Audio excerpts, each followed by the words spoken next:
I wish the Lord would take me now. As everyone watching this should probably already know, I was kinda weird in my freshman year. 90% of my entire life happened in my first year of high school. All the stories that I have told, or honestly, all the stories that I will tell probably took place when I was about 15. This wonderful tale I have for y'all today is about greening out in class. If you haven't already, go check out Atrophy Volume 1 on Spotify, Apple Music. Show it to your grandma, send it to your boss, go to the hospital, play it for the seniors, you know what I'm saying? Anything helps. Play it for your grandma. So in my freshman year, I had this DIT class, and if you don't know what that is, it's like a digital courseware, assessment, certificate, honestly, I never did any work in this class, so I don't know what it was about. So at the beginning of this year, I met this girl in this class. For the sake of the story, we'll call her Grandolph. My girlfriend at the time fucking hated this woman. My friend James used to date this girl, right? And she had a tendency to form really unhealthy obsessions over just random people she see in the hallway, and this was one of them. She would not shut the fuck up about Grandolph. But besides that, when I actually met this woman in real life, I figured, hey, why not add you to the friend group? So I ended up hanging out with this woman after school one night. We ended up walking to the skate park. My girlfriend fucking hated this. I remember we were downtown one night, me, James, his girlfriend, my girlfriend at the time, Grandolph, and my friend Brody. At the end of the night, we're all saying goodbye to each other.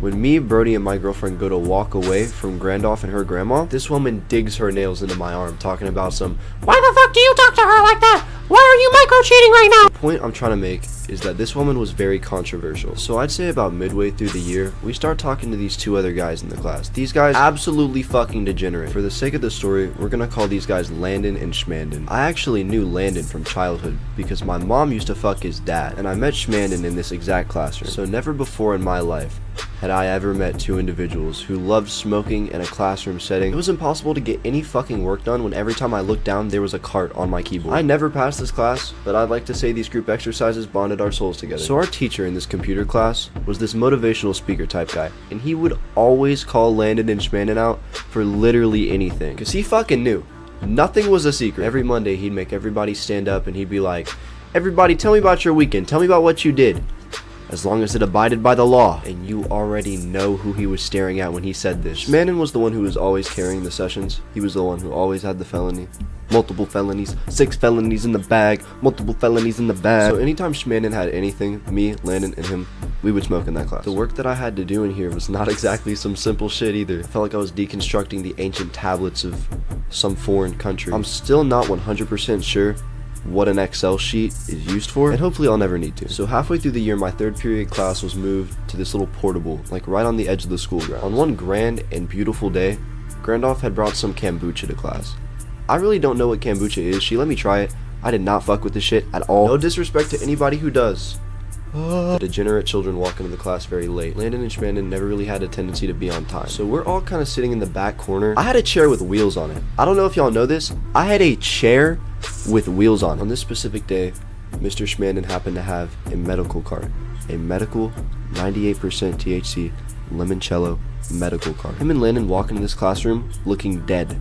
No life. At the time, this Grandolph human being was very involved with the school. She was in clubs, she was always doing her work. I'm pretty sure she was passing this class. Out of the 3 people I knew in there, I'd say she was the most academically successful by far. So what I'm getting at here is she had no tolerance. Anytime this woman would smoke with us, hiding it was just impossible for her. So we're talking, Schmanden slides the card on my keyboard. Back in the day, this felt like a warm, motherly hug. So I shoved that hoe in my sleeve, and I'm sucking on it. I don't know if it was the strain or what, but this was just different. It kind of felt like my head was being waterboarded, if any of y'all can relate to that, if that's a valid statement. I go to look over at Landon, and this man is asleep. This man hasn't picked his head up off the desk since he walked in. So I'm hitting the shebang. Grandolph starts giving me this look. This look like, this really is not something you need. I really should not have given this to her.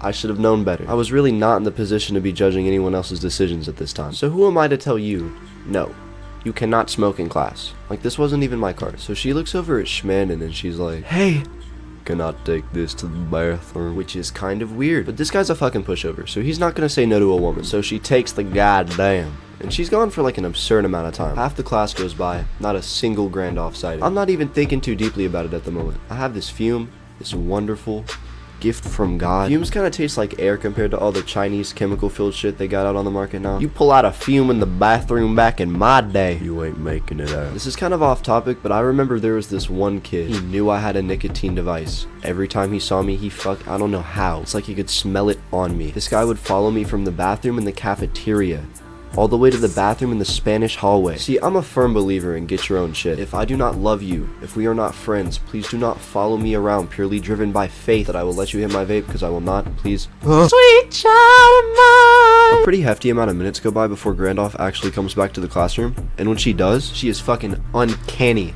They cloned her like they cloned Gucci Mane. I swear to God, I put that on my soul. We all knew something was off. The second she sat down, we all knew something was wrong with her. You know, I could have prevented this from happening, but some people just have to fucking learn. Do not test your limits, especially not in public. So she was fine for about like 10 minutes. She was talking to us like normal. Problems only really started to arise when we had to put the computers up. So I'm getting ready to leave. Grandoff grabs me by my arm, looks me dead in my soul. Any and all color that was in this woman's face before she got back from the bathroom was now gone. This cart turned her into a ghoul. So I'm minding my own business at this point. I do not know this woman.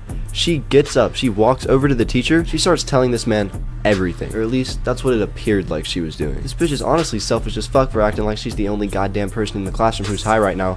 Like, we're all paranoid. We're all scared. Why would you go to the teacher for help on this issue? I don't give a goddamn what's going through your head. Deny, deny, deny! So at this point, everybody in the classroom is in a state of panic. Nobody really knows what's going on with this girl. We know what's going on with this girl, but that's entirely besides the point. Right now, it's all about self-preservation. She told me there was something wrong. I didn't think there was something that wrong. Like, I get it was medicinal, but still, it was a cart. Carts can only be so good. Shannon and Landon immediately start trying to pawn this cart off onto me the second they realize that Dean was about to come into the classroom. Just can't hold it, man. I can't afford that. Please. The audacity. Sir. No. So while Shannon and Landon play hot potato with a felony, I look across the room to see Grandoff. Dead.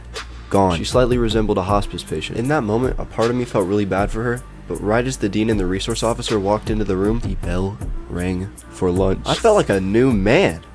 I feel like I just got away with shit. Bitch, I do shit. Bitch, I am shit. But in all seriousness, I do not recommend any of you smoke in school. If you're in school, I don't even feel like you should know what weed is. This degenerate activity got Grandoff kicked out of every club she was in. It's just not a good look, man. Pothead don't look good on any job resume. I love all of you. Please be safe. If it's snowing outside, please don't drive.